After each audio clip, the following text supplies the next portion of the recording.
You're watching the Rollerson Broadcasting Network.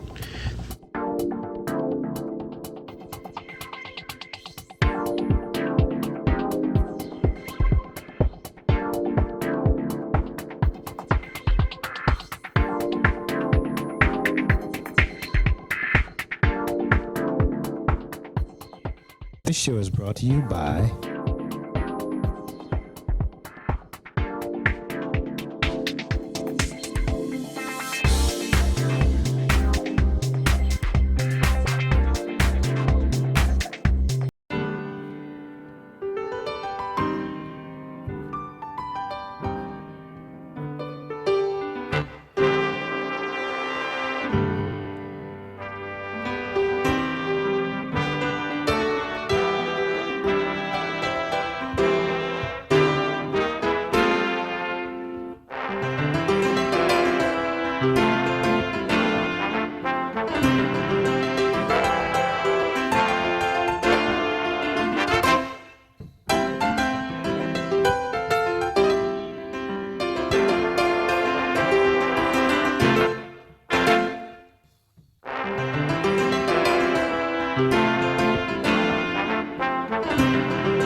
Hello, everyone. Welcome to the Leon Rollerson program, where we're going to be talking about the Dr. Martin Luther King. Well, we're going to pay homage to him. If we could pay homage to him every single day, and he'd say, no, it's not about me, it's about thee. But one of the ways we're going to pay homage to him, we're going to do a little bit differently today. I want to read some of his quotes. Now, I teach at a couple of colleges. I'm Dr. Andrea Anderson. If I didn't introduce myself, just call me Doc A. I want to read some of his quotes, and I want you to think about them. I want you to think of how they can change your life, how they can transform your life as they've done mine. Listen to this one. The function of education. Listen to education. The function of education is to teach one to think intensively and to think critically. Intelligence plus character, that is the goal of true education. If you can have all the intelligence that you want, he had a PhD, but he also had character. We must have character. There are people out there with GEDs. They have so much character.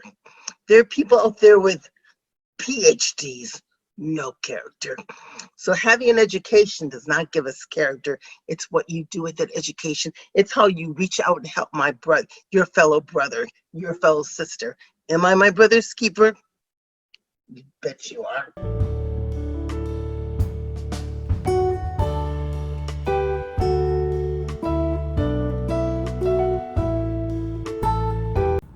Greenwood was a thriving and bustling place back in the late 50s. I worked there on Greenwood for several years as I was making my way through the University of Tulsa. I first began working at a place called Harris's Pharmacy, and I was the assistant to the pharmacist at that time. And then when I left there and went across the street, there was another pharmacy, and it was called Bowser's Prescription Shop. And I worked there for about 3 or 4 years. And I loved Greenwood because there were so many businesses on Greenwood. You had Williams Drugstore, Thompson's Drugstore, Pat White's Barbecue, the Dreamland Theater, the Oklahoma Eagle, McGowan's Variety Store, Kenneboo's shop. You just had everything that anyone would want during that time. So I would love to go down there and just watch the people on the street because it was always busy. Somebody was always going in and out of the business. Of course, they had 2 taxi stands there. There was a Sunset Cab stand, also your cab stand there as well. So on Thursdays, usually a lot of the maids would be off from work and they would dress up and go to Williams Drugstore for a little refreshment. So that was always nice to see as well. One of the most memorable things about working at Bowser's prescription shop was that above the prescription shop, there were apartment buildings owned by Alfonso Williams, who owned the Rose Room at that time. So many of your entertainers would come and they would stay there while they were performing at the Rose Room. And one of my greatest experiences was meeting the Four Tops. They stayed there above the prescription shop, and we talked with them. And then there was also a young lady, they called her Black Velvet. She was kind of a dancer, but I just enjoyed meeting everybody that came there through the prescription shop because they lived upstairs. Also, on Greenwood is a special place for me because I met my husband on Greenwood. He was the policeman at the time, and he would walk up and down on his beat, and we would start a conversation. So one thing led to another, so that's my real experience on Greenwood. So out of all of the different places that you mentioned, which one would you say was your favorite place to like see or go to? Probably I would say Williams Drugstore because I loved their malts that they would make and the little light sandwiches and that kind of thing. And usually there were a lot of people there that would talk to you and you could just listen in on their conversation. So I'd say Williams Drugstore was my best place, I would say, other than where I worked, of course, at Harris Pharmacy and at Bowser Prescription Shop. What would be like one thing that you would want to tell your future self? Continue to strive for excellence, and I learned that a lot on Greenwood based on where I worked and the people that would come inside of the prescription shop, and they would always talk to me and tell me things and encourage me, and that's how I was able to progress. And when you've heard probably it takes a village, it really does, with my parents telling me what to do, my teachers telling me what to do, the minister and the church family, and where I work, just say you can become whatever you want to become and just get out there and do it. Great. Well, that's all from me. Well, thank you. You're very welcome. Yeah.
You're watching the Rollerson Broadcasting Network.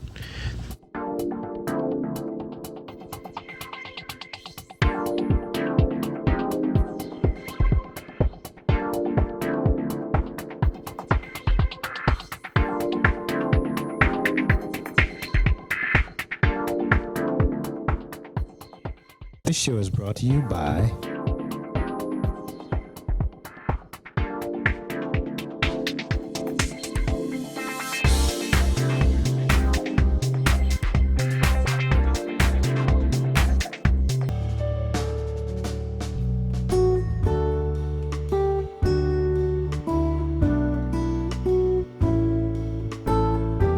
Hi, this is Lamar Burks, representing the Leon Rollerson Productions.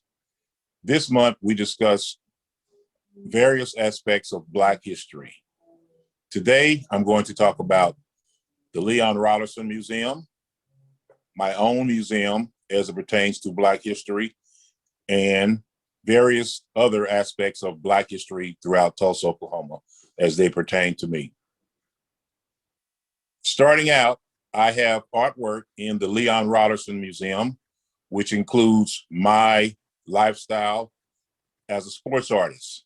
If those of you are not familiar with sports art, is where, for instance, you work for the University of Tulsa, you commission me to possibly create a sports image of maybe your first team All-American or your Heisman Trophy winner, which goes into the Tulsa University Hall of Fame or on the cover of the weekly home football game.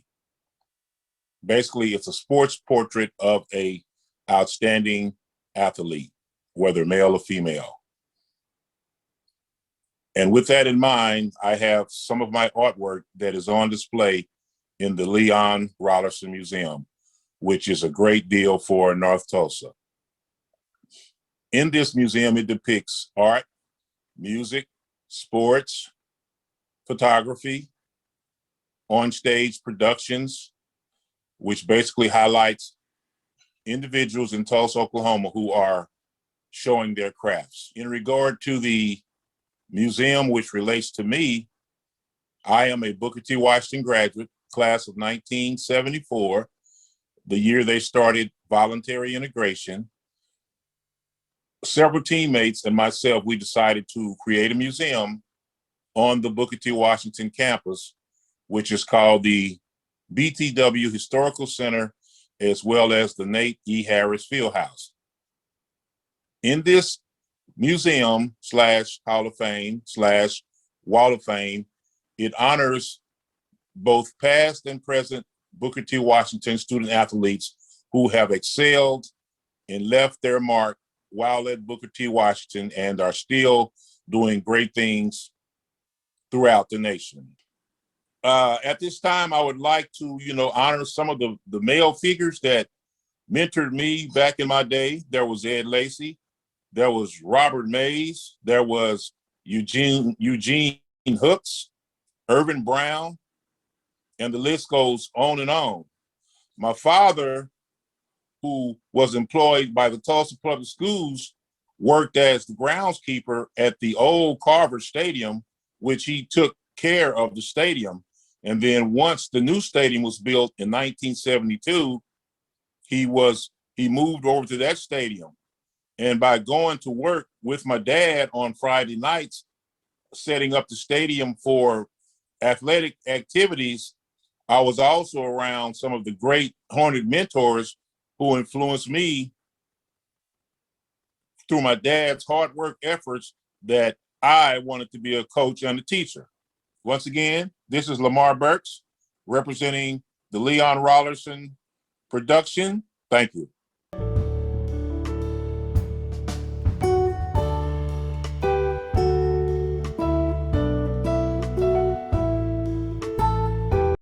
Today I'm honoring a man whose legacy lives on. I am proud to share the same birthday as Dr. Martin Luther King. My poem is called Long Live the Black King. Long live the man who marched, the man who fought for our rights and independence, who preached to us with his powerful words of wisdom, the man who was willing to go to jail for his cause, who never wanted us to use violence but to use peaceful marches, and the man who died and left a great impact on Black lives and others. January 15, 1929 is when our miracle was born, and later he has become one of many great kings. His words, his actions, his behavior lives within us. And as he said, one day right there in Alabama, little black boys and black girls will be able to join hands with little white boys and white girls as brothers and sisters. So let us celebrate one of many black kings, and let his legacy live on for centuries to come. Long live our Black King, the dreamer. Things are a little better and dreams can come true.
You're watching the Rollerson Broadcasting Network.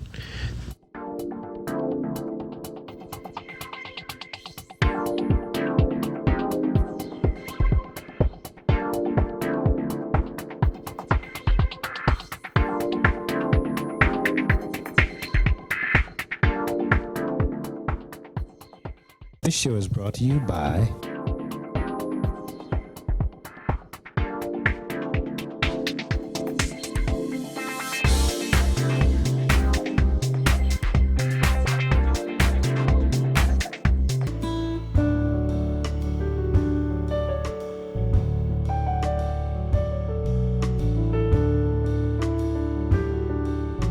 a friend of the family, and like I said, one of our board members.